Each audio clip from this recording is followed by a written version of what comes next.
आज आगरा लखनऊ एक्सप्रेसवे पर नजर आया मजदूरों का दर्द। मजदूरों की मदद के लिए आगे आया प्रशांत फाउंडेशन ट्रस्ट इटावा। आज ट्रस्ट की तरफ से करीब 2000 प्रवासी मजदूरों के लिए खाना पानी वितरण करवाया गया।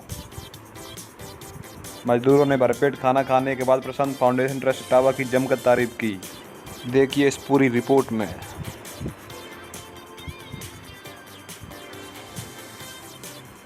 जैसा कि हम सबको विदित है कि इस समय राष्ट्र हमारा बहुत संकट से जूझ रहा है। राष्ट्र में इस समय वैश्विक महामारी जो चल रही है, अभी उसका लॉकडाउन का चौथा चरण से हम लोग गुजर रहे हैं, जो कि अभी चौथा चरण चल रहा है। प्रशांत फाउंडेशन परिवार जब से लॉकडाउन हुआ है तब से निरंतर कार्यरत है, जनमानस की सेवा कर रहा है। जिस भी तरह से योगदान होता है, अब राष्ट्र में अपना योगदान दे रहा है। आदरणीय डॉक्टर रिपुदमन सिंह यादव जी के मार्गदर्शन में चल रहा प्रशांत फाउंडेशन परिवार हर समय अपने करबद्ध है सेवा में, राष्ट्रहित सेवा में। आज हमारे साथ संगठन के अध्यक्ष जी उपस्थित हैं, मुख्य सचिव गौरव जी, हमारे सहयोगी विमलेश भैया, जय सिंह भैया। आज हम लोगों ने लगभग 2000 प्रवासियों का भोजन का कार्यक्रम रखा था, जो कि किए हैं, और निरंतर हमारा संगठन ऐसे ही सेवा करता रहेगा। जब भी राष्ट्र पे कोई संकट पड़ेगा, जब भी राष्ट्र इन परिस्थितियों से गुजरेगा, तब तक हमारा संगठन हमेशा वचनबद्ध है राष्ट्र सेवा करने के लिए। इसी के साथ मैं ईश्वर के श्री चरणों में प्रार्थना करता हूं कि ईश्वर हमको इस वैश्विक महामारी से जल्द उबारने की कृपा करे। जय हिंद। देश में जब से कोरोना वायरस के कारण लॉकडाउन घोषित हुआ है, तब से हमारा प्रशांत फाउंडेशन के सभी सदस्य निरंतर दिन रात सेवा करने में लगे हुए हैं। चाहे उनको गरीब लोगों को राशन पहुंचाने का कार्य हो, भोजन पहुंचाने का कार्य हो, सब्जी पहुंचाने का कार्य हो, फलों का कार्य हो, और कहीं से जिनके पास पैसे नहीं हैं वो अपने घर जाने के लिए पैसे देने का कार्य हो, इसी उसमें लगे हुए हैं। क्योंकि जब से लॉकडाउन हुआ तब से सबसे ज़्यादा मार गरीब परिवारों पर ही पड़ी है।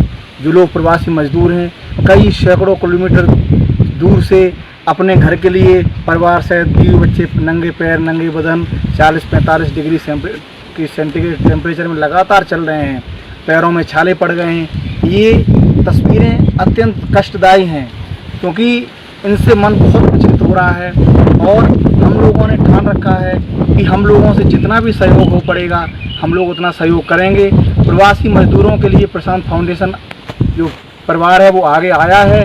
लगातार भोजन कराने का काम किया जा रहा है। हाईवे पे हो, एक्सप्रेसवे पे हो, जहाँ भी जो लोग जा रहे हैं उनको भोजन कराने का कार्य हम लोग कर रहे हैं। आज इसी कड़ी में हम लोगों ने यहाँ मंडी के पास ऊपर एक्सप्रेसवे पे लगभग 2000 से अधिक परिवारों को भोजन कराने का काम किया है। मैं प्रशांत फाउंडेशन परिवार की तरफ से सभी सदस्यों का तहे दिल से धन्यवाद देता हूं, क्योंकि ये लोग निस्वार्थ सेवा भाव से लगातार लगे हुए हैं, क्योंकि यही सच्ची मानव सेवा है।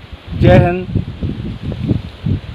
देश एक वैश्विक महामारी से गुजर रहा है, और इस वैश्विक महामारी में हमारे प्रशांत फाउंडेशन इटावा ने और प्रशांत फाउंडेशन इटावा के संस्थापक डॉक्टर रिपुदमन के मार्ग में, और हम सब क्रांतिकारी साथियों ने और अध्यक्ष जी ने और उपाध्यक्ष जी ने और अन्य साथियों ने एक यही सोच को अपनाया है कि कोई भी व्यक्ति, कोई भी मजदूर इस महामारी में कहीं पर भूखा न रहना पाए, और कोई भी मजदूर अपने घर जाने में किसी तरीके से कोई भी संकट में है तो हम लोग उस मजदूर की जाकर वहाँ पे उसकी सेवा कर रहे हैं। उससे पैसे की समस्या है, उसे पैसे भी दिए जा रहे हैं, और उसे जाने में तकलीफ़ आ रही है तो उसे छोड़ा भी जा रहा है।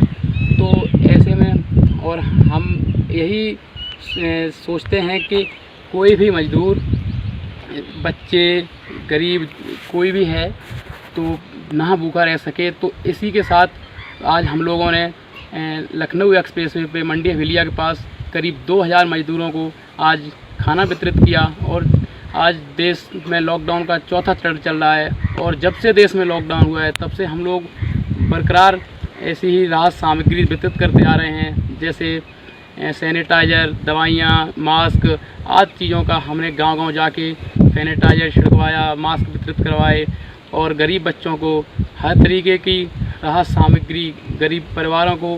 और हम आगे भी हमारी यही सोच है कि कोई भी गरीब परिवार भूखा ना सोना पाए, कोई भी मजदूर रास्ते में परेशान ना हो, हम लोग जाके उसकी सेवा करेंगे। और जो भी हमारे प्रशांत फाउंडेशन परिवार से बनेगा और जब तक देश में ये लॉकडाउन है हम लोग बरकरार सबकी सेवा करेंगे। और हमारे डॉक्टर रिपुदमन जी का भी यही कहना है कि कोई भी गरीब परिवार कहीं भी भूखा न रह सके और कोई भी बच्चा, कोई भी जिस तरीके से जिस बच्चे को जो भी आवश्यकता होती है, गरीब बच्चे को, गरीब परिवार को हम लोग बरकरार उस चीज़ को ध्यान रख रहे हैं। और इसी के साथ मैं अपनी बात